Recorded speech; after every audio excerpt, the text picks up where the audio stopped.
ইকুয়েডরের বিপক্ষে ব্রাজিলের ড্র। লাইভে এসে আনচেলত্তিকে নিয়ে একই বললেন নেইমার জুনিয়র। তাই এই নিয়ে বিস্তারিত জানতে হলে ভিডিওটি না টেনে শেষ পর্যন্ত দেখতে থাকুন। আর আপনি যদি আমাদের চ্যানেলে নতুন হয়ে থাকেন তাহলে এক্ষুনি সাবস্ক্রাইব করে রাখুন।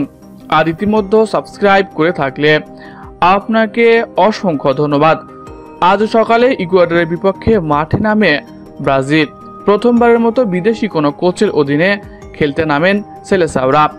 তবে এই দিনও সফল হতে পারেনি ব্রাজিল। প্রতিপক্ষের মাঠে ব্রাজিল আবারও ড্র করে মাঠ ছাড়েন। বিগত কিছুদিন যাবৎ প্রতিপক্ষের মাঠে জয়ই পাচ্ছে না সেলেসাওরা। সেই ধারাবাহিকতা অব্যাহত থাকলো আজকের ম্যাচেও। অন্যদিকে এই ম্যাচের পর ভক্তরা আনচেলত্তিকে দায়ী করেছে যে নতুন কোচ এসেও কেন ব্রাজিলকে জেতাতে পারল না। তাহলে কি দরিভালের মতো অবস্থায় করবে আনচেলত্তি? তবে এবার ব্রাজিলের এমন ড্র দেখে মুখ খুলেছেন তারকা ফুটবলার নেইমার জুনিয়র। নেইমার লাইভে এসে বলেন, ব্রাজিলের খেলা দেখলাম, ড্র করেছে, তবে খেলোয়াড়দের খেলার ধরন পরিবর্তন হয়েছে অনেকটা। প্লেয়াররা নিজেদের চেষ্টা করে গেছে।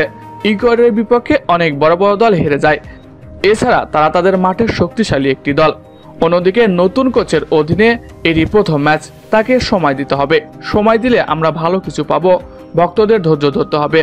আমি আশা রাখি ব্রাজিল সবকিছু মোকাবেলা করে আগামী ম্যাচে অবশ্যই ভক্তদের আশা পূরণ করবে এবং সেই সাথে জয় নিশ্চিত করে মাঠ ছাড়বে। সেই পর্যন্ত ব্রাজিলের পাশে থাকার আহ্বান জানান নেইমার জুনিয়র।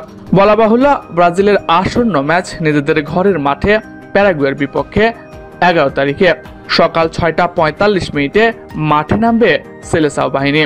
নেইমারের না থাকা ব্রাজিলকে কতটা ভোগাচ্ছে কমেন্ট করে জানাতে পারেন আপনার মন্তব্য। এছাড়াও খেলাধুলার সকল আপডেট সবার আগে পেতে হলে আমাদের চ্যানেলটি সাবস্ক্রাইব করতে ভুলবেন না। ধন্যবাদ সবাইকে।